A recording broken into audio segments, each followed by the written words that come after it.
The first snow of 1878 fell on the very same morning that Belle Bancroft discovered a crack in her roof wide enough to swallow her hope whole. She stood in the center of her small farmhouse kitchen, a tin pail catching the steady drip of icy water that tapped against the floor in a rhythm that sounded almost cruel, and she stared upward at the dark stain spreading across the wooden ceiling planks like a bruise.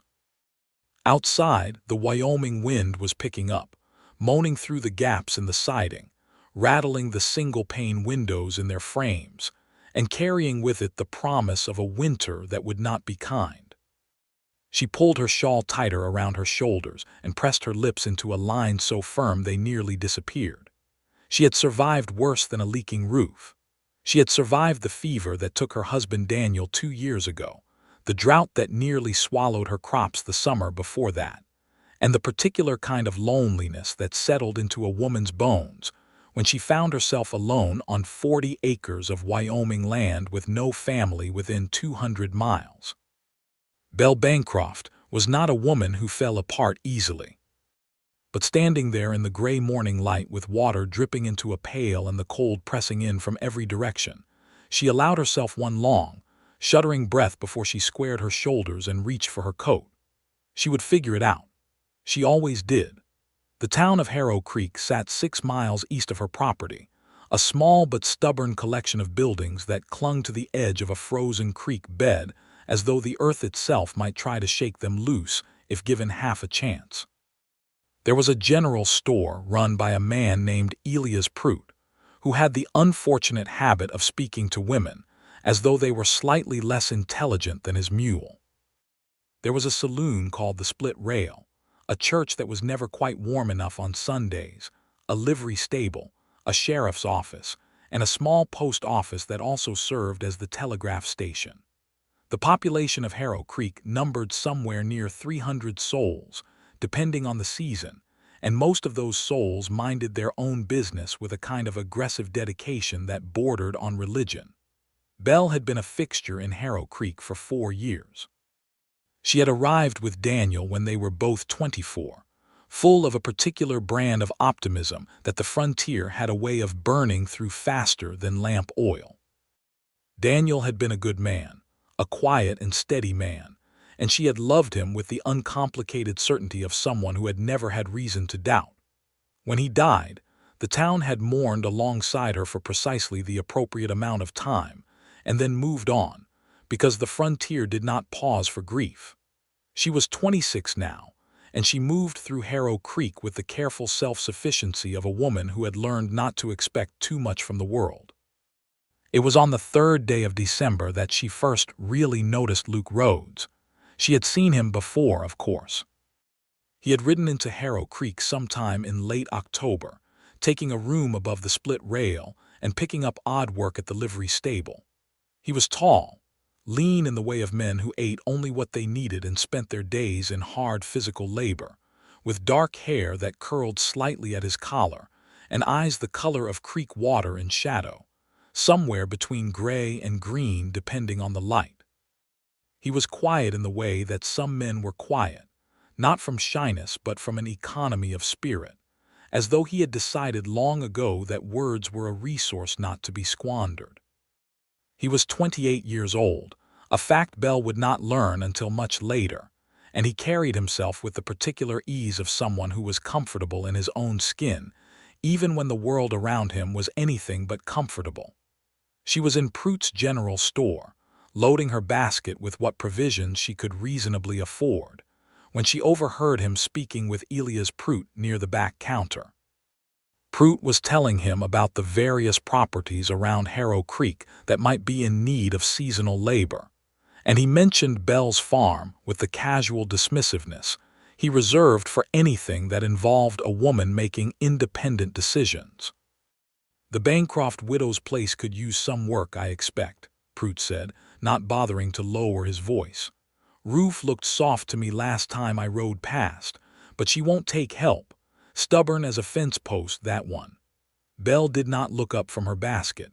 She had long since stopped reacting to Elias Prout's opinions about her character. But Luke Rhodes said nothing in response, and when Belle finally glanced toward the back of the store, she found him looking at her with an expression she could not quite read. Not pity, she was certain of that. Pity she recognized and had learned to resent. It was something else, something more careful and more considered, as though he was thinking something through that he had not yet decided to say aloud. She paid for her provisions, loaded them into the wagon, and drove home through the thickening snow without giving Luke Rhodes another thought. Or so she told herself. The roof got worse before it could get better.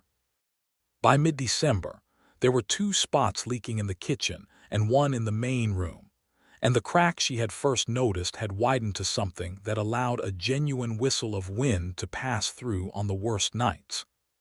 She had climbed up onto the roof herself twice, once in a moment of determination that lasted until she nearly slid off the icy pitch and decided that dying on her own roof would be a deeply undignified way to end her life. She had nailed boards over the worst of the gaps from the inside and stuffed the cracks with rags soaked in linseed oil, and it helped somewhat, but she knew it was not a real solution. The real solution would require proper lumber, proper tools, and someone who could work on a steep, snow-covered roof without getting killed. And she could not afford to hire anyone until the spring sale of her small herd brought in enough to cover the cost. She was hauling in wood from the stack near the barn on the morning of December 18th when she heard hammering. She set down the wood and turned around, staring at the side of her house, and then she looked up. Luke Rhodes was on her roof. He had a tool belt around his waist and a stack of fresh cedar shingles beside him, and he was working with the focused efficiency of a man who did not consider what he was doing to be anything remarkable. He was crouched near the worst of the damaged section, pulling up rotted wood with a pry bar, his breath making small clouds in the freezing air. He had not knocked on her door. He had not asked permission. He had simply appeared on her roof at some hour before she woke and begun working. Belle stood in the snow with her arms at her sides and felt a complicated mixture of gratitude, irritation, and something else she could not name running through her in rapid succession. "Excuse me," she called up. He paused and looked down at her.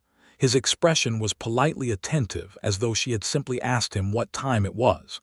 "What are you doing up there?" she asked. "Fixing the roof," he said. "I can see that," she said. "I meant, why are you fixing my roof? I didn't ask you to fix my roof." He considered this for a moment, as though the distinction she was drawing was interesting but not particularly relevant. "I know," he said. "You can't just climb onto a person's roof without being asked," she said. "The weather's turning harder tonight," he said, nodding toward the northwest sky, which was indeed the particular shade of heavy gray that meant serious snow was coming. "That crack near the chimney will let the cold straight through. You'll lose the heat in the main room." Belle looked at the chimney, then back at him. She opened her mouth to tell him to come down immediately, that she didn't need his help, that she had managed perfectly well without a stranger deciding to take it upon himself to repair her home. But the wind chose that exact moment to cut through the yard with a sharpness that made her eyes water, and she thought about the night before, lying in bed listening to the wind push through the crack near the chimney, pulling the blankets up to her chin and not sleeping for the cold. "The lumber," she said instead. "Did you pay for it?" "Yes," he said. "I'll pay you back," she said. "No need," he said, and turned back to his work. She stood there for another moment, wanting to argue and not finding a foothold for the argument, and then she went inside and made a pot of coffee and left a cup on the porch railing where he could reach it without coming down. When she checked an hour later, the cup was gone. He worked until the light went, and when she came out to call him in out of the dark, she found he had already packed his tools and ridden off into the evening without a word. She stood on the porch and looked up at the section of roof he had worked on, and even in the failing light she could see the fresh cedar shingles laid in clean, tight rows. The sound of the wind against the house that night was different, quieter, the particular intrusive whistle near the chimney gone as though it had never been there. She slept better than she had in weeks. He came back the next morning, and the morning after that. He did not announce himself and he did not ask permission, but he always arrived after dawn, which she came to understand was his particular courtesy, ensuring he did not disturb her before she was awake. She would be making breakfast or feeding the chickens, and she would hear the ladder going up against the side of the house, and she would know he was there. She began leaving 2 cups of coffee on the porch railing. The second week, she started leaving a plate of biscuits alongside the coffee. He never commented on the food, but it was always gone when she checked. Belle watched him work from the kitchen window on the days when the cold was too bitter for her to spend time outside, and she found herself making excuses to study him more carefully than she had initially allowed herself. He worked with a calm, methodical precision that she recognized as the product of long practice, never rushing, never careless, fitting each board and each shingle with the attention of someone who understood that sloppiness in a roof could mean suffering for the person living beneath it. He wore a heavy sheepskin coat and a dark hat pulled down against the wind, and sometimes when the sun was bright on the snow he would pause in his work and look out over the land with an expression she could not see clearly from her distance, but that seemed from the set of his shoulders to be something close to peaceful. She began to be curious about him in spite of herself. In Harrow Creek, she started asking careful questions. Not direct questions, because she was too proud for direct questions, but the kind of sideways inquiries that a woman in a small town could make without anyone noticing.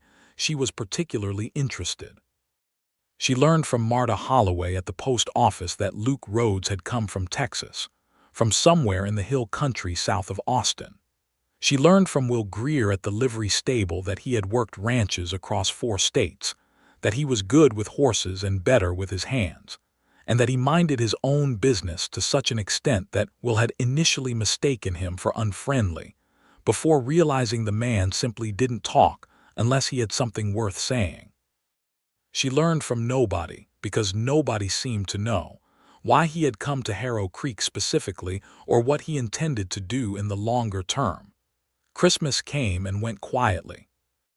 Belle spent the morning at the church service, declined 3 separate invitations to Christmas dinner from well-meaning townspeople who she was certain meant kindly, but who she knew would spend the evening treating her with the particular brand of sympathetic attention that made her feel like a charity case, and drove herself home through 6 inches of fresh snow. She made a small dinner for herself, sat by the fire with a book she had been meaning to finish for months, and tried not to think about how still the house was. Luke Rhodes had not been on her roof in 3 days, and she had not thought about that fact or minded it in the least. She was a terrible liar, even to herself. He appeared again the day after Christmas, and this time the weather was worse than it had been yet, the temperature somewhere so far below freezing that the air hurt to breathe, and the snow squeaked under boots like something alive. She heard the ladder go up and she put on her coat and went outside immediately, because no rational person should be on a roof in this kind of weather. "You need to come down," she said, looking up at him. "It's not safe up there in this cold."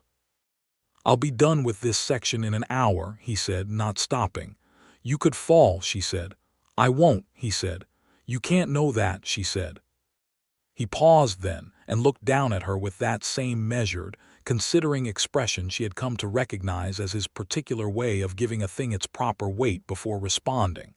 "I'm being careful," he said. "Go inside. You're not dressed enough for this." She stared at him. She was not accustomed to being told what to do, and she was especially not accustomed to it coming from someone who was not in any official position to tell her anything. She drew herself up to her full height, which was not considerable, and was preparing a response of appropriate firmness when the wind swept across the yard hard enough to make her stagger sideways a step, and she grabbed the porch post for balance. He was already starting down the ladder. "I told you I'd be careful," he said when he reached the ground, and now he was close enough that she could see his face clearly, the cold having turned his cheeks and the tip of his nose red, his breath visible in rapid clouds. "That wind's too strong. I'll finish tomorrow." "You don't have to finish at all," she said, which was something she had been meaning to say with greater conviction every day for the past week and had consistently failed to deliver convincingly. He looked at her for a moment. Then he said, "You have a weak spot on the east side near the third rafter. If I leave it, you'll have water in your bedroom by February." She said nothing.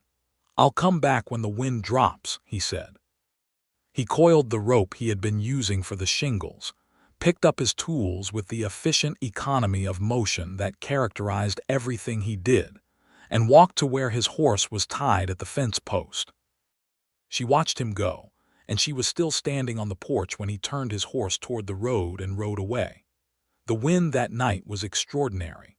It came from the north with the force of something that had built itself up across hundreds of miles of empty prairie, and it shook the house in a way that reminded Belle of the feeling of standing on a ship in rough water, something she had done exactly once as a child and never forgot. The new sections of roof held perfectly. She could hear the difference clearly, the tight seal of fresh lumber and new shingles holding against the assault of the wind, where the old damaged sections rattled and complained. She lay in the dark listening to the storm and found herself wondering where Luke Rhodes was, whether he was warm, whether the room above the split rail was adequate against this kind of cold. She told herself she was simply being humane, the way one would wonder about any person on a night this violent. She was not particularly convincing. January arrived with a ferocity that most of the long-time residents of Harrow Creek agreed was something above ordinary. The creek froze solid enough to drive a wagon over. The temperature dropped low enough on several nights that the water in the kitchen pump froze and had to be thawed with rags soaked in hot water before the morning coffee could be made.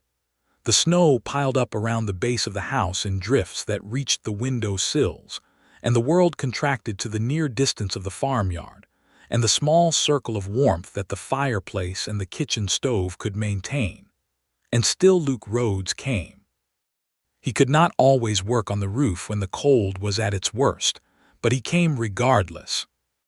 On the days when working at height was genuinely impossible, he turned his attention to other things without being asked, without announcing what he was doing. She came out one morning to find he had reinforced the barn door, which had been hanging slightly crooked on its hinges for 6 months in a way that had been not quite bad enough to demand immediate attention, but that had been threatening to become worse for some time. Another morning, he had replaced 2 fence posts on the south side of the property that had been heaved by the frost and were leaning at alarming angles. He split wood in the yard with a focused, rhythmic efficiency that meant she never found herself short of what she needed for the fire, and he stacked it with precise care under the lean-to roof where it would stay dry. He never asked for anything. He never asked to come inside. He never exceeded any boundary that she had set, even unspoken ones, and this combination of helpfulness and restraint was doing something to her composure that she found increasingly difficult to manage. She had expected to be able to resent him, or at least to maintain the comfortable distance she had erected around herself in the 2 years since Daniel's death. She had expected that a man who showed up uninvited on her property and proceeded to fix everything that needed fixing would be easy to dismiss as presumptuous or patronizing.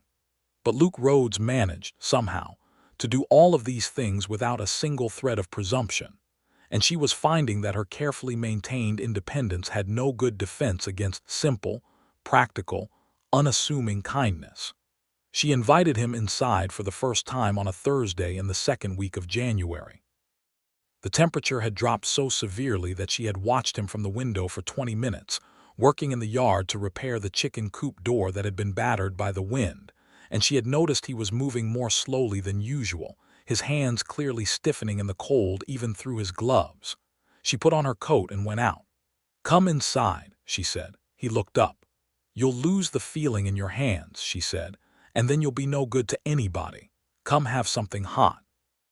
He studied her for a moment in that way he had, as though he was making sure she meant it before he committed to the answer, and then he nodded and set down his tools.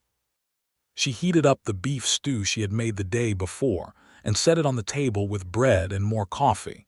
And she sat across from him, because it would have been strange to hover or to busy herself with other things, and she had been raised to sit at the table when guests ate. He wrapped his hands around the coffee cup first, before eating, and she noticed how red and chapped his knuckles were from the weeks of working in the cold. She thought about saying something about it and did not, because she suspected he would simply say it was fine, and that would be the end of the conversation. "Where are you from originally?" she asked instead, because the silence was becoming the kind she could not quite sit comfortably inside. "Texas," he said. "Hill country near a place called Comfort." "That's a nice name for a town," she said. Something shifted in his expression, something too brief to catch fully but warmer than what was usually there. "It's a good place," he said. "German settlers built it, hard-working people." "Do you have family there?" she asked. "My mother," he said, "and 2 sisters. My father passed when I was 17. "I'm sorry," she said. He shook his head slightly, the way people did when they had made a certain peace with something and didn't need the condolences. "Long time ago," he said. He was a good man. "What brought you this far north?" she asked. He looked down at his coffee cup for a moment, and she had the impression he was deciding how much of an answer to give. "Work mostly," he said, "and the kind of restlessness that takes hold of a man sometimes. I spent 2 years in Colorado on a cattle operation, and before that a winter in New Mexico." He paused. Harrow Creek seemed like a place to stop for a while. "Most people passing through don't stop," she said. "Most people passing through haven't seen the country in the right light," he said. She wasn't sure exactly what he meant by that, and she didn't ask, because the way he said it made her feel that asking would be pressing for something he wasn't quite ready to say plainly. They sat in a silence that was, she realized with some surprise, companionable rather than uncomfortable, and she found herself watching his hands around the coffee cup with a strange kind of attentiveness that she quickly directed elsewhere. "The east side of the roof is holding well," he said, after a time. "The weak section near the 3rd rafter needed more bracing than I expected, but it should be solid through spring." "Thank you," she said. "I mean it." "I know I've been," she paused, searching for the right word. "Independent," he said, and there was no judgment in it, only a kind of recognition. "Yes," she said, "that's not a fault," he said. She looked at him. He was looking back at her with that steady, unhurried attention, and she had the sudden disorienting sensation of being seen clearly by someone who was not particularly troubled by what they saw. "No," she said after a moment. "I suppose it's not." He finished his meal, thanked her with a directness and simplicity that she found, absurdly, almost more moving than effusive gratitude would have been, and went back outside to finish with the chicken coop door.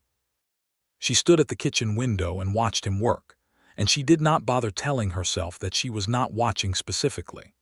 The weeks that followed had a quality she would later struggle to describe accurately, even to herself. A rhythm developed between them that was both practical and strangely intimate, in the way that 2 people sharing the small daily rituals of keeping a home and a farm alive in deep winter will inevitably develop a certain intimacy whether they intend to or not. He came in the mornings. She left coffee and food, and as January deepened, she began cooking a proper hot midday meal that they ate together at the kitchen table, with the increasing ease of people who had been sharing meals for years rather than weeks. They talked more as the days passed. She learned that he had worked a cattle drive up the Kishom Trail at 19, that he could read well and liked history, that he had a younger sister named Clara who was studying to be a schoolteacher, and that he had a particular fondness for good horses and a respectful skepticism toward bad weather forecasts.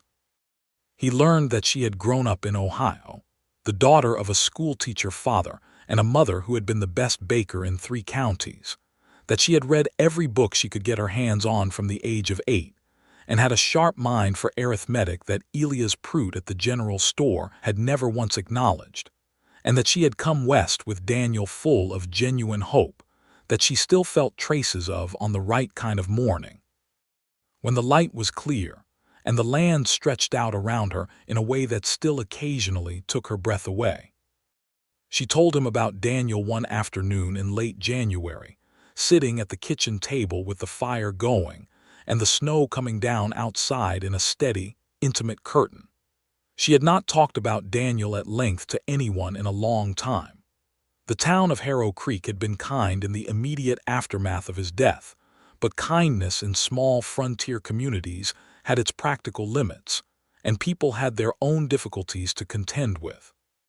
She had packed her grief away into a quiet place inside herself and carried it there, undisturbed, and she was not entirely sure why she found herself taking it out now, in front of this man she had known for less than 2 months.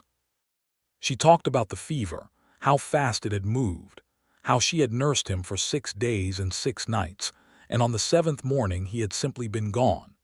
She talked about the way Daniel had laughed, big and unself-conscious, the way he had been endlessly optimistic in a manner that sometimes drove her to distraction, and that she now missed with a sharpness that still occasionally surprised her. She talked about the particular strangeness of being 24 years old and widowed, and standing in a farmhouse in Wyoming with 40 acres, and no clear idea of what came next. Luke listened without interruption, without offering platitudes, without doing any of the things that people typically did when confronted with a grief they didn't know how to hold. He simply listened, and when she finished he was quiet for a long moment before he said, "He sounds like he was worth grieving." It was such a simple, precise, entirely right thing to say that she felt her throat tighten unexpectedly, and she pressed her lips together and looked at the table for a moment before she trusted herself to look back up. "He was," she said. They sat with that for a while, and it was the kind of sitting with something that felt honest and clean rather than heavy. She realized, somewhere in the passage of that afternoon, that she had not felt lonely in some time. The realization, when it came to her fully, was disturbing in a way she had not anticipated. Loneliness had been such a constant companion for so long that its absence felt like the absence of something she had been leaning on without noticing. She was not sure what to do with a life that was beginning, quietly and without her permission, to feel inhabited again. February in Wyoming was not a gentler version of January.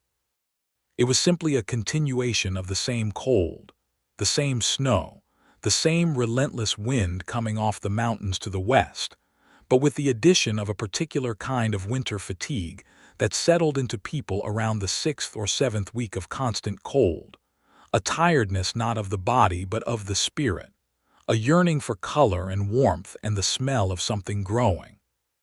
Belle felt it, and she saw it in the faces of the people she encountered on her weekly trips into Harrow Creek, and she saw it even in the sky, which had taken on the particular flat gray color of something that had forgotten what it was like to be blue. But there were also days of extraordinary beauty, which the frontier provided with the same indiscriminate generosity as its hardships. Days when the snow on the mountains to the west caught the morning light and turned it to something so brilliant it seemed to generate its own warmth. Days when the sky was a blue so deep and clear it looked like the bottom of a very cold, very clean ocean. Days when the world was so precisely still and quiet that the distant sound of a woodpecker hammering at a dead aspen half a mile away came through the air with perfect clarity. On one such morning in early February, Belle walked out to check the horses and found Luke on the far side of the barn, sitting on a fence rail and looking at the mountains. He had finished the work he'd been doing and was simply looking, his arms resting on his knees, his face tipped slightly upward. She came around the corner of the barn and stopped, because there was something in his stillness that made her not want to disrupt it. He heard her anyway, or sensed her, because he turned. "Good morning," he said. "Good morning," she said. She came and stood near the fence, and she looked at the mountains too, because they were worth looking at.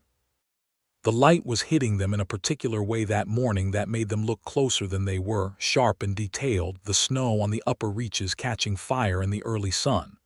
"I never get tired of that," she said. "No," he agreed. "You wouldn't," she glanced at him. "Have you spent much time in mountains?" she asked. "Some," he said. "Colorado has good ones, but these are different. There's something about the way they sit behind the flat country, like they're surprised to be there." She laughed, which surprised her. "That's exactly what they look like," she said. "I've been trying to think of how to describe it since the first morning I saw them." He was looking at her now rather than the mountains, and she was aware of it with a specificity that made her conscious of her own face in a way she rarely was. She turned slightly to meet his gaze, and there was a moment, brief and charged and altogether unplanned, in which neither of them said anything, and the morning was very quiet around them. Then she looked back at the mountains and said, "The east pasture fence needs checking. The weight of the snow might have taken down some of the lower sections." "I'll look at it this afternoon," he said. "I can come with you," she said, which she had not planned to say. He nodded, and nothing more was said about it, but she went inside to make breakfast with the particular heightened awareness of someone who has done something small that feels significant without being able to explain why. They walked the east pasture fence together that afternoon, and it was the first time they had been somewhere that was neither the house nor the immediate farmyard, and the space around them was different from the domestic intimacy of shared meals and indoor conversation. The landscape opened up and breathed in a way that felt both freeing and revealing, as though the removal of walls made it harder to be anything other than honest. 2 fence posts had come down, exactly as she had thought, and he worked on them while she held the wire and handed him tools, and they talked easily about the fence, about the horses, about the depth of the snow in the lower pasture and what it might mean for the spring planting schedule. And then they talked about other things, drifting through subjects the way 2 people do when the conversation has found its own ease and is not being directed toward any particular destination. She told him about the book she was reading, a history of the westward expansion that she had ordered from a catalog, and that made her alternately fascinated and furious. He told her he had read it too in Colorado, and that the section on the treatment of the native tribes was something he had not been able to read without a significant and growing anger. She was surprised by this and said so. "Why surprised?" he asked, looking at her over his work. "Not many men around here would put it that way," she said. "The Arapaho and the Shoshone were pushed off this land not 20 years ago, and people talk about it as though it was simply the natural order of things." "It wasn't the natural order of anything," he said. "It was taking, and dressing it up in language doesn't change what it was." He paused. "I spent a winter near a Comanche camp in Texas when I was young. My father did some trade with them. They weren't anything like what the stories said. They were people, just people, with families and histories and land they'd worked for generations." She was quiet for a moment. "It's one of the things that troubles me about the world I live in," she said, "that the things most worth being troubled about are the ones nobody wants to sit with."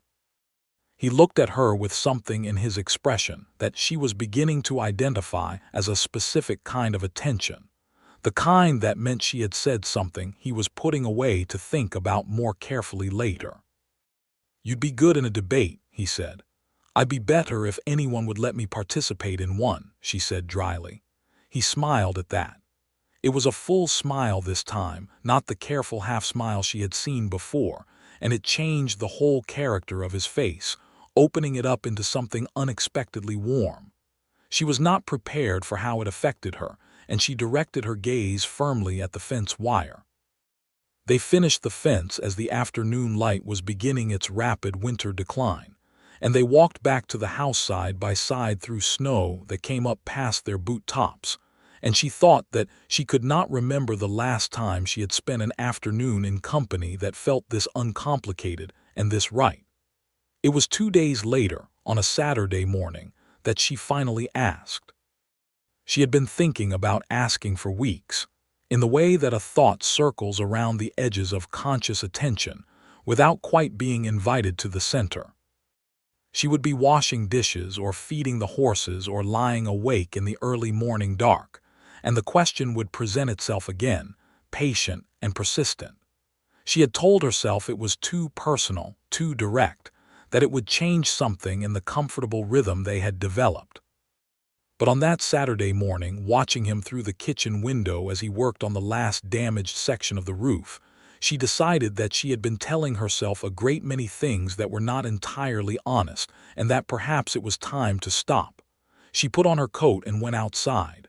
"Luke," she said. He stopped working and looked down at her. "Can you come down for a minute?" she said. He came down the ladder with that easy, efficient movement he always had, and stood in front of her in the morning light. The sky was clear blue, the kind of February blue that occasionally and relentlessly appeared to remind everyone that spring was theoretically possible, and it made everything very bright and very clear. "I need to ask you something," she said. "All right," he said. She looked at him directly because she was not a woman who looked away from things she had decided to face. "You've been coming here almost every day for nearly 2 months," she said. "You fixed the roof and the fence and the barn door and the chicken coop, and you split more wood than I would have gotten through in 3 winters. You've never asked me for anything, and you've never explained why." He looked at her steadily. He did not look away either. "I want to know why," she said. "I want you to actually tell me." The silence between them lasted long enough that she was aware of the sound of the wind and the creak of the weather vane on the barn roof, and the distant call of a crow from somewhere in the cottonwoods by the creek. "Because you needed it done," he said finally, "and you wouldn't have asked anyone to do it, and because I wanted to." "Those are 2 different reasons," she said. "Yes," he said. "They are." She held his gaze. "Which one is the real one?" she asked. He was quiet for another moment. Then he said, "Both of them are real, but the second one is the bigger one." "Why did you want to?" she said. And now something shifted in him, something she could see in the set of his shoulders and the particular quality of his stillness, as though he had come to the edge of a thing and was making a deliberate decision to step forward. "Because from the first day I saw you in Prute's store," he said, "there was something about you that I couldn't set aside. The way you held yourself. The way you didn't react to what Prute said about you, but the way you knew he'd said it.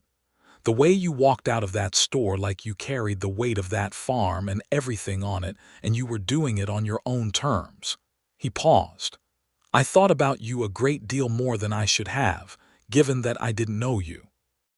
And then when Greer told me about the roof, and about how the winter was going to be hard and you were there alone, I thought that if I could do something useful, something practical, it might be a way to be near you without." He stopped. "Without what?" she said. "Without frightening you," he said, "or intruding. I didn't know if you wanted company or if you turned away from wanting it. I thought if I could just be useful, you'd tell me if you wanted me to stop." Belle was very still. The clear blue sky and the white snow and the pale winter light were all very vivid around her. "I didn't tell you to stop," she said.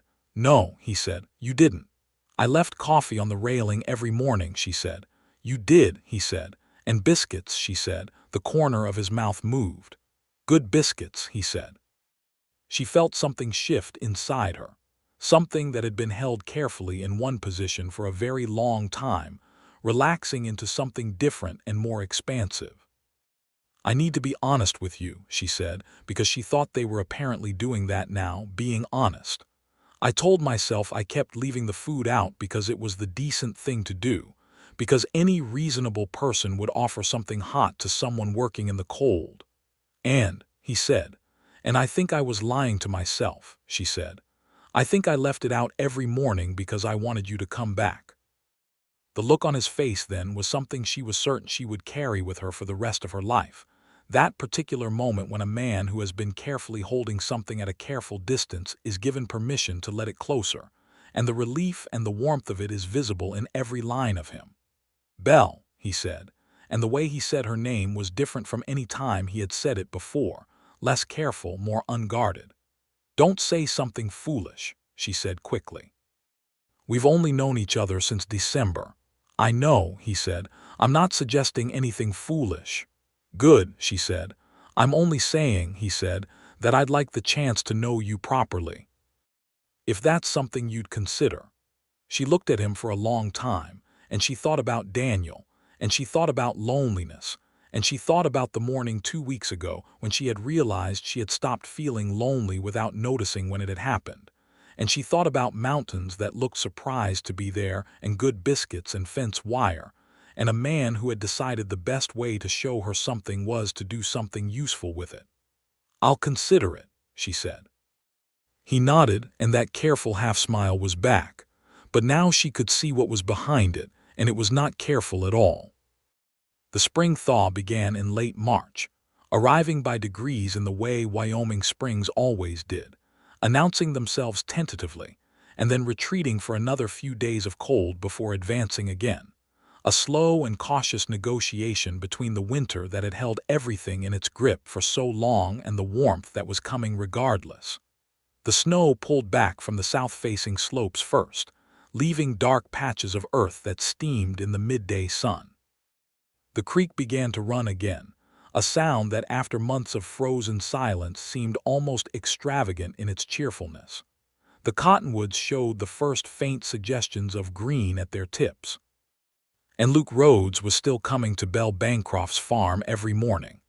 The nature of his visits had shifted subtly, but unmistakably since the morning she had asked him why. The work continued, because there was always work to be done on a farm, and he was not the kind of man to stop being useful simply because the emotional landscape between them had become more openly acknowledged. But now there was a quality of intention to his presence that had not quite been there before, or rather, that had been there but carefully concealed under the plain language of practical necessity.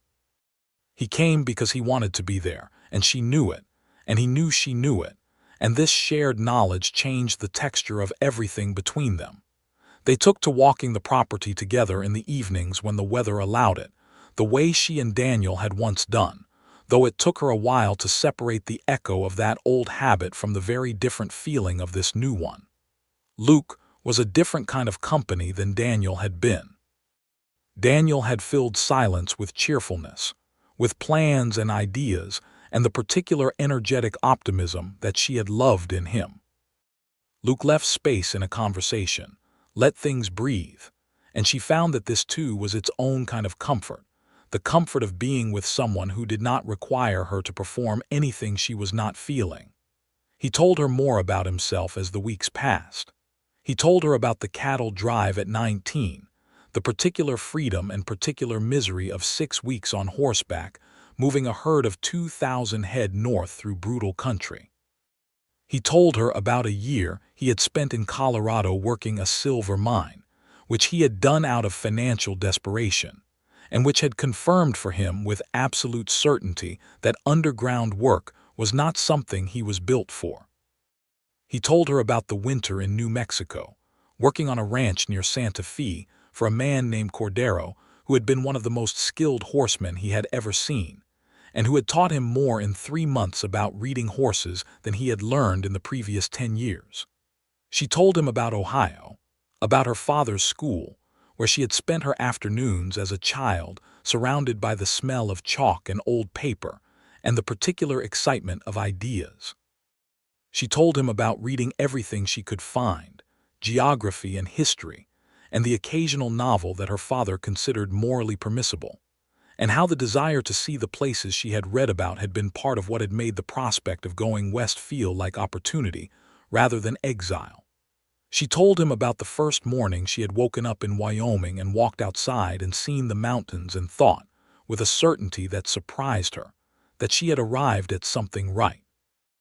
In April, the roof was fully finished, had been for weeks, and he was working on expanding the kitchen garden and building a proper root cellar that Belle had needed since the first winter. Elias Prout, who was the unofficial keeper of the town's social ledger, made a pointed remark in the general store one afternoon about how frequently Luke Rhodes seemed to be at the Bancroft place, the kind of remark designed to probe for a reaction and packaged in enough innocence to be deniable if confronted directly. Belle looked at him with the equanimity of a woman who had been managing Elias Prout for 4 years and said, pleasantly, that she was glad the town was paying such close attention to road traffic and hoped it brought them satisfaction, and went back to selecting the particular flower she needed. She told Luke about it that evening over supper, which she had begun cooking for him regularly, and he laughed, a genuine, unguarded laugh that she was beginning to covet the way she had never expected to covet anything. "He means well," Luke said, in the tone of someone who does not particularly believe what they are saying but is being generous. "He means to gossip," she said.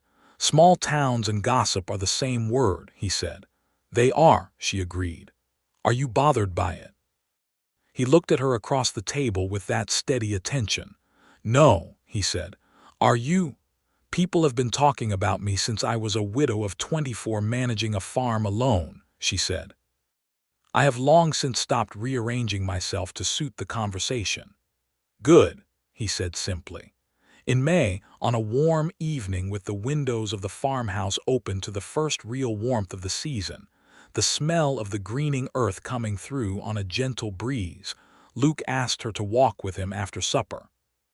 She put on her light shawl and they walked out past the new kitchen garden, past the barn, to the east fence line where they had fixed the posts back in February, which felt in some ways like it had been very long ago, and in other ways like it had been approximately last week. The sun was going down behind the mountains, doing the extravagant thing it did on clear spring evenings, turning the sky above the peaks every shade of orange and gold and pale green before it conceded to the blue of dusk. They stood at the fence and watched it, the way they sometimes did, and the silence between them was the uncomplicated silence of two people who had moved past needing to fill every space. "Belle," he said. She turned to look at him. He had turned too, and he was looking at her with the full, unguarded warmth that she had watched emerge slowly from behind his careful self-containment over the past months. The warmth that she had come to understand was not a small thing but a very large and very genuine thing that he had simply been raised not to display carelessly. "I love you," he said. "I don't say that lightly, and I don't say it to push you toward anything you're not ready for. I'm saying it because it's true, and I think you deserve to know it's true." Belle looked at him in the last light of the sun. She thought about all the mornings he had appeared on her roof in the cold and the wind without being asked, without expecting anything. She thought about coffee on the porch railing and good biscuits and mountains that looked surprised. She thought about loneliness folding back like snow pulling away from a south-facing slope. "I love you too," she said. "I've known it for some time. I was being careful with it." "You're entitled to be careful," he said. "I know," she said, "but I think I've been careful enough." He reached out and took her hand, which he had never done before, and the warmth of his hand against hers in the cool spring evening was so simple and so right that she felt something in her chest open up like a window being unlatched. They stood at the fence in the last of the sunset light, and the mountains turned purple and then blue, and the first stars appeared in the east, and the new grass in the pasture smelled green and alive and entirely like the beginning of something. The summer that followed was the best Belle had known in Wyoming. Not because it was easy. The frontier was never easy, and there were always problems to solve and worries to carry and things that needed doing faster than one person could do them.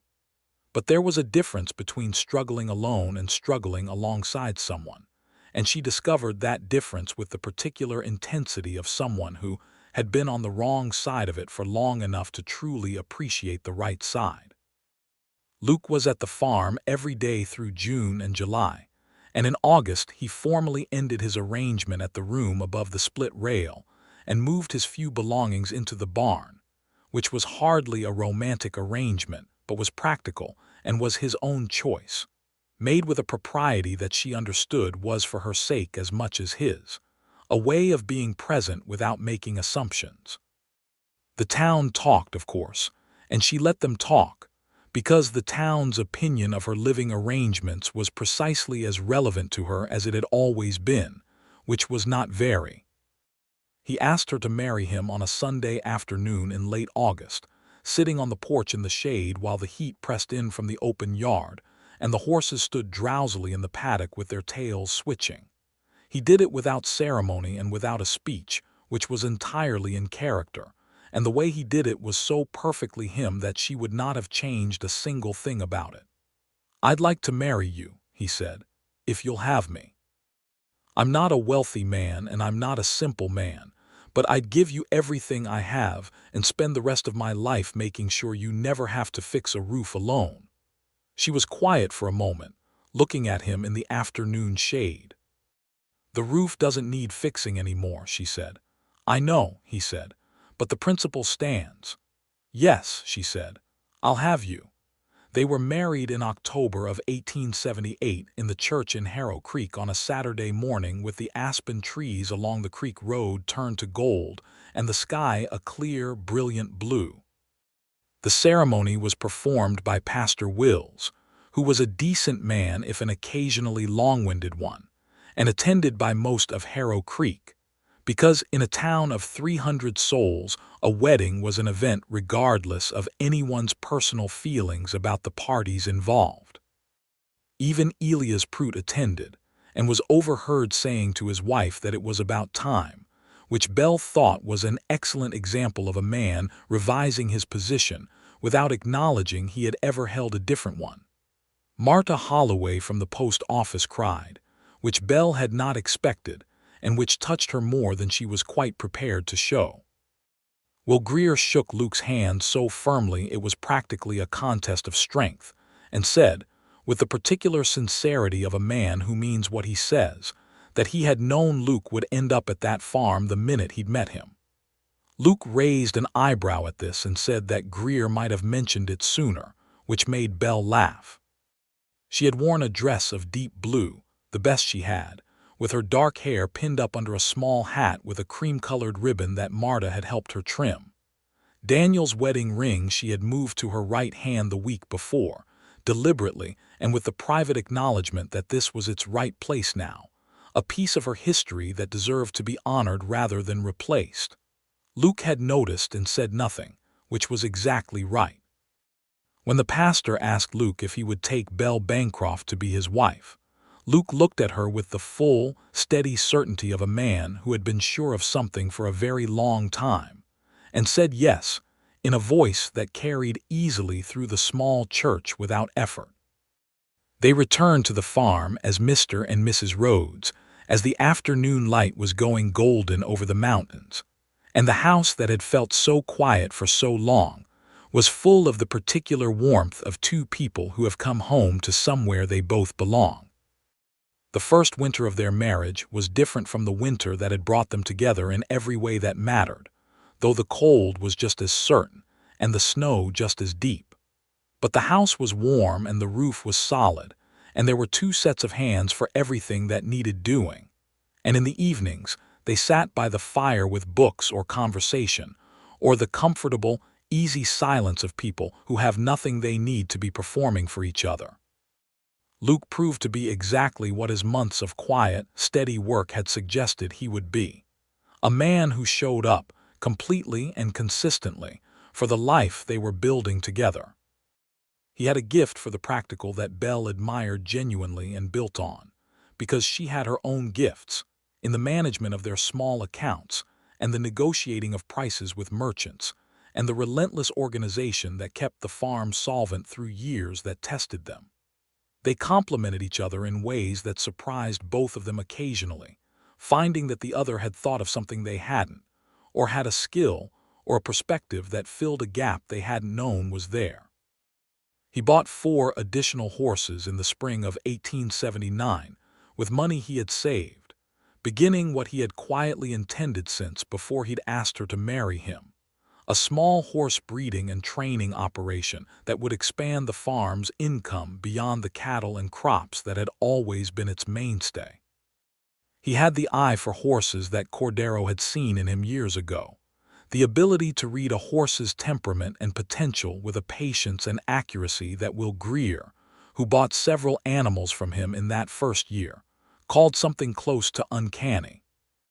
By the summer of 1880, they had a small but growing reputation in the county for sound, well-trained horses, and buyers were coming to the farm rather than Luke having to take animals to town. Their son was born in March of 1880, arriving in a snowstorm that had the midwife, a sturdy woman named Frances Alcott, muttering darkly about the weather while Belle did the considerably harder work of bringing the child into the world. Luke was beside her for the whole of it, which was not particularly customary but which Belle had made clear was not negotiable. And when the baby finally arrived and Frances placed him in Belle's arms, Luke sat on the edge of the bed and put his hand very gently against the top of the baby's head and was completely silent for a very long time. They named him Daniel James Rhodes. James was Luke's father's name. The combination felt right to both of them, an acknowledgement of what had come before and who they both were. Little Daniel was a large, loud, opinionated baby who grew into a large, loud, opinionated toddler with Luke's gray-green eyes and Belle's stubborn streak, and a personality that somehow managed to exceed both of his parents in sheer force of will, which they both found equal parts exhausting and wonderful. He was a child who had to be watched at every moment because he had absolutely no fear and a tremendous amount of curiosity. And Belle spent considerable time in his early years preventing him from climbing things he had no business climbing. Luke watched their son with a quiet, constant delight that Belle found endlessly moving. The way he would sit with Daniel on his knee and tell him about horses in the paddock, pointing out each one by name. The baby's round face turned attentively upward, listening to his father's voice with the seriousness of someone convinced they were being told something important. "He actually looks like he understands," Belle said one evening, watching them from the doorway. "He does understand," Luke said, "more than you'd think." "You're biased," she said. "Entirely," he agreed, without any sign of embarrassment about it. By 1881, the horse operation was substantial enough that Luke hired 2 hands to help manage the growing herd, young men named Henry Dawes and Tom Alcott, Francis the midwife's youngest son, who was 17 and had a natural way with animals that Luke spotted immediately and chose to cultivate. He was a fair employer in the way of someone who remembered what it was to work hard for someone else's operation, and who had decided early on what kind of man he wanted to be in relation to the people who worked for him. He paid fairly, expected a full day's work, and treated his hands with the practical respect of someone who understood that a man who is treated decently will give you more than one who is treated as less. Belle managed the household accounts with the same precision she applied to everything, and she had expanded the kitchen garden to something considerably more ambitious, supplying vegetables not only for themselves, but for a small but consistent trade with several families in town. She had also started something she had wanted to do since the early days on the farm, a small lending library, pulling the books she had accumulated over the years into the front room on the built-in shelves Luke had made for her the previous winter, and inviting families in the area to borrow them freely. It had started informally and had grown into something she was genuinely proud of, a quiet acknowledgement that literacy and access to books were things that mattered on the frontier as much as anywhere, and perhaps more. Marta Holloway's daughter Emma, who was 12 and ferociously clever, became Belle's most devoted borrower, returning books with handwritten notes tucked inside them discussing what she had read, and Belle began writing back in the margins of the notes, and then they began corresponding properly. And Belle found herself in the strange and entirely rewarding position of functioning as something like an informal tutor to a child who was hungry for knowledge in a way that reminded her powerfully of herself at the same age. "You'd have made a good teacher," Luke said one evening, watching her write a response to one of Emma's notes. "My father was a teacher," she said. "I grew up thinking it was the most important work a person could do." "What do you think now?" he said. She looked up at him. "I still think that," she said. "I just also think there are other ways to do it." She looked around the room at the shelves of books, at little Daniel asleep in his bed in the next room, at the lamplight making everything warm and close. "You can build something that does the teaching even when you're not standing in a classroom." He was quiet for a moment, looking at her with that expression she knew so well, the one that meant he was putting something away to think about later. "Yes," he said, "you can." Their daughter arrived in the summer of 1882, On a July morning so warm and golden that the windows were open, and the smell of the prairie in full summer came in on the breeze, and her arrival was considerably faster and less dramatic than her brother's had been, which Francis Alcott said with great satisfaction was exactly how the second one ought to go. They named her Rosa Elena Rhodes. Rosa because Belle had loved the name since girlhood, Elena for Luke's mother, who had written a warm and long letter when they told her of the marriage, and who had made Luke's face do something private and complicated and happy when he read it. Rosa was everything her brother was not, quiet and observant and precise, a small person who watched everything with enormous dark eyes and appeared to be conducting an ongoing analysis of the world and everyone in it.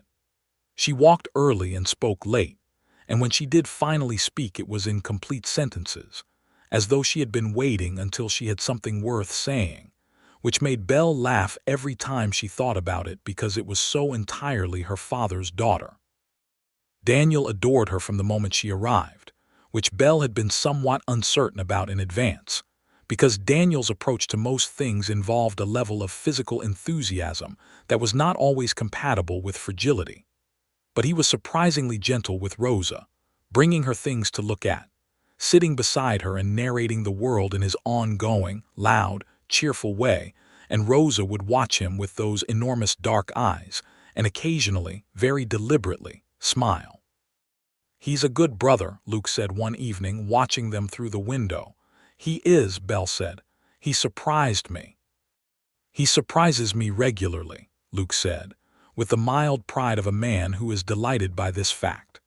The years that followed had the particular quality of a life that is being well lived, which is to say they were full of things, of work and difficulty and joy, and the ordinary remarkable passage of time that turns children into people and turns new places into home. There were hard years.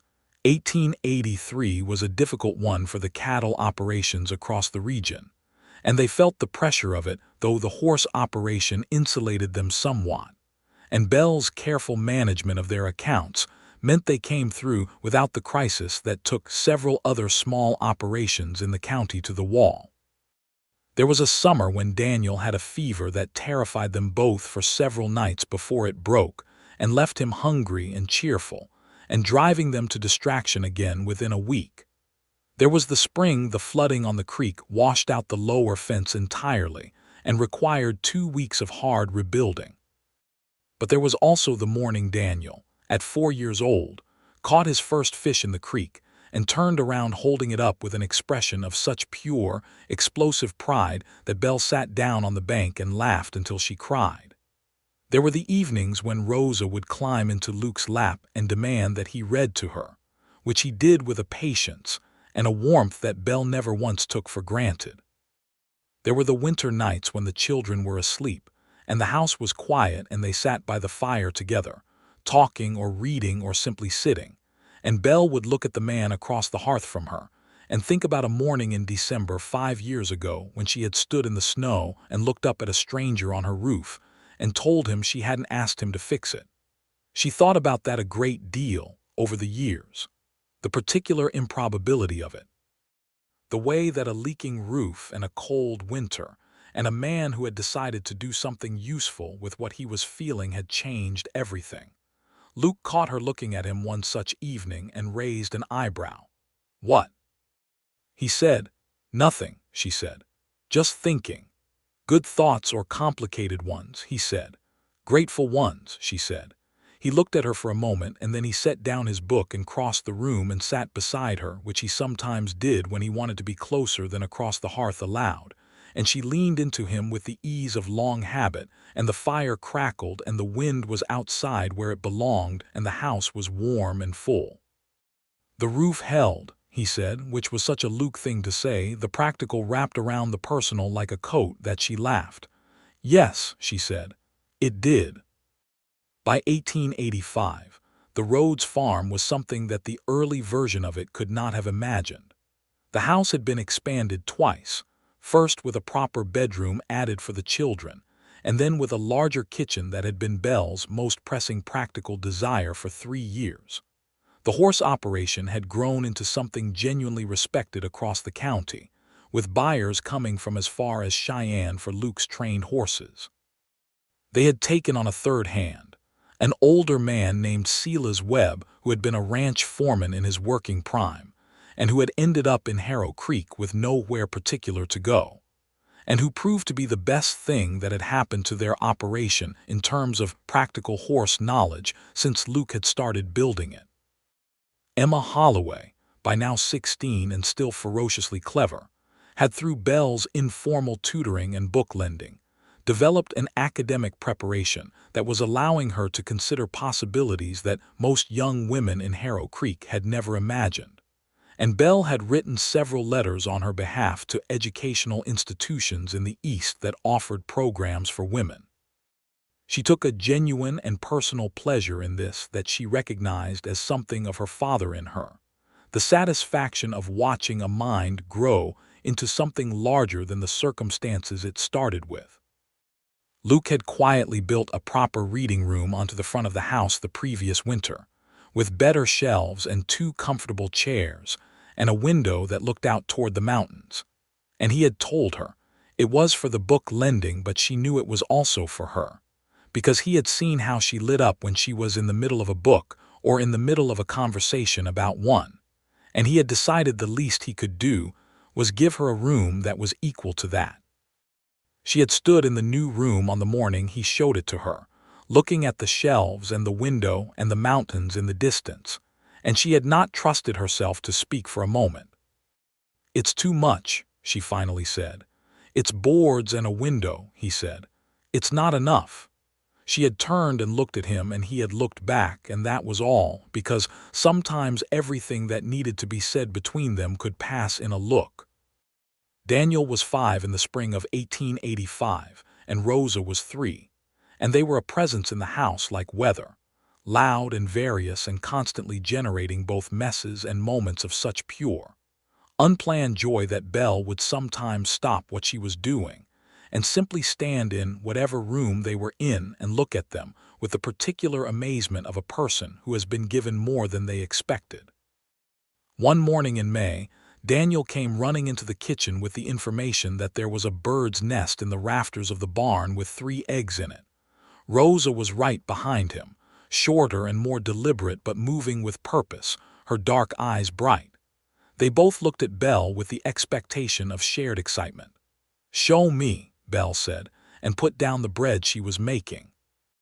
They showed her, and the nest was exactly as described, a careful, perfect small construction tucked between 2 rafters, holding 3 small eggs with a mother swallow sitting on them with the focused serenity of someone engaged in important work. They all 4 stood in the barn looking up at it, because Luke had come in from the paddock when he saw them heading to the barn, and it was one of those small, unremarkable, entirely perfect moments that family life on the frontier occasionally and unexpectedly provided.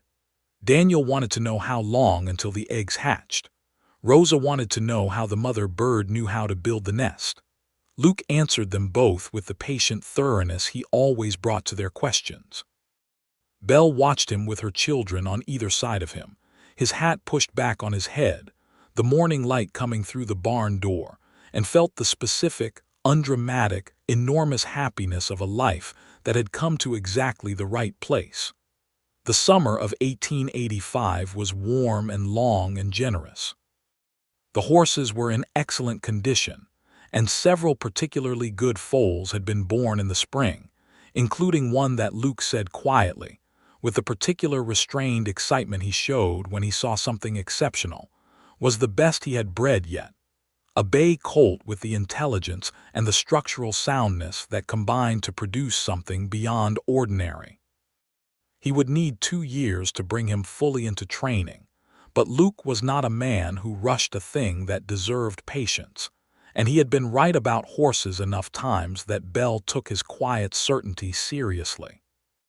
In the fall, they rode into Harrow Creek together on a Saturday, all 4 of them, which they did occasionally on good weather days, Belle and Luke on their horses, and the children on a gentle gray mare named Patience, who was exactly as her name suggested, and who was perfectly content to carry 2 small children at once without complaint. They went to Pruett's for supplies, Belle navigating the interaction with Elias Pruett with the practiced ease of long experience. And they stopped at the post office where Marta Holloway exclaimed over how much the children had grown in the way that Marta always did, with genuine warmth and no sign of exaggeration. Luke carried Daniel on his shoulders for part of the walk back to where the horses were tied, because Daniel had declared himself tired in the emphatic way of children who are not truly tired, but have decided that being carried would be preferable to walking. Rosa walked beside Belle, her hand in Belle's hand, looking at everything with those considering dark eyes. "Mama," Rosa said as they walked. "Yes," Belle said. "Papa fixed your roof," Rosa said. Belle looked down at her daughter. "Yes," she said carefully, "he did." "Before you were married," Rosa said. "Yes," Belle said, wondering where this was going, which with Rosa one never quite knew. "Why?" Rosa said. Belle thought about that for a moment, about all the ways she could answer it, and then she looked up to where Luke was walking ahead of them with Daniel on his shoulders, Daniel's hands clutching Luke's hat brim and nearly pulling it sideways while Luke walked on with perfect equanimity. "Because he's a good man," she said, "and he wanted us to be warm." Rosa appeared to consider this with the seriousness she brought to everything. "I think it's because he loved you," she said. Belle was quiet for a moment. "Yes," she said, "I think you're right." Rosa nodded, satisfied with this conclusion, and went back to looking at the town around her with her habitual air of someone conducting a survey. Belle watched her daughter and then looked back to Luke, who had turned and was watching her over Daniel's enthusiastic grip on his hat, and his expression in the golden September light was the same expression she had watched emerge slowly from behind careful restraint in the cold of that long-ago winter, warm and unguarded and entirely hers. She smiled at him. He smiled back, the full one, the one that had nearly undone her composure that February afternoon at the fence line, and that still had the power, after years, to make her feel the warmth of it in a way that had nothing to do with the season. They rode home in the late afternoon through the golden country, the mountains turning their extraordinary colors as the sun went down, the children beginning to drowse on patient patience, and Belle rode beside her husband through the familiar land that had once felt like exile and now felt like the only place she had ever truly been heading. And she thought about roofs and winters and coffee on a porch railing, and all the small, unannounced ways that love finds its way into a life when you are not quite looking. That winter, the 3rd week of December, she woke one morning to the sound she had once dreaded, the sound of wind against the house and water somewhere it did not belong. She lay in the warm bed and listened, and then she recognized it. Not a leak but a loose shutter on the east window, tapping against the siding in the wind, a small thing, easily fixed. She listened to Luke breathing beside her, deeply asleep, and she thought, with a quiet, complete happiness that had nowhere to go but simply was, about how she had once heard a sound like that and stood alone in her kitchen with a tin pail and the prospect of another winter managed on her own terms and no others. She put out her hand in the dark and found his, and he stirred slightly, and his hand closed around hers without waking, with the ease of something that had become as natural as breathing. And the wind moved around the outside of the solid, warm house, and all through the rooms their children slept, and the mountains stood in the dark in the distance being what they had always been, steady and permanent and extraordinary, and Belle Bancroft roads lay in the warmth and the dark and new. With the entire settled certainty of a woman who has found the exact life that belongs to her, that she was exactly where she was supposed to be. In the morning she would tell Luke about the shutter, and he would go out and fix it before breakfast, and she would leave coffee on the kitchen table for when he came back in, and Rosa would insist on reading at breakfast, and Daniel would try to feed his biscuit to the dog when he thought no one was watching, and the horses in the paddock would need feeding, and the accounts needed looking over, and there was a letter to write to Emma Holloway who had, as of last month, been accepted to a women's college in Philadelphia, and who had written to Belle in a state of such excited disbelief that her handwriting had gone sideways on the page. There was the full, ordinary, demanding, irreplaceable texture of a real life, waiting on the other side of the morning, and Belle had every intention of living every inch of it. She closed her eyes. Luke's hand was warm around hers.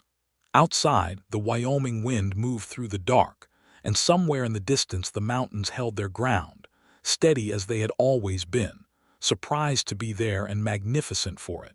And the roof above them was solid, and everything was exactly as it should be.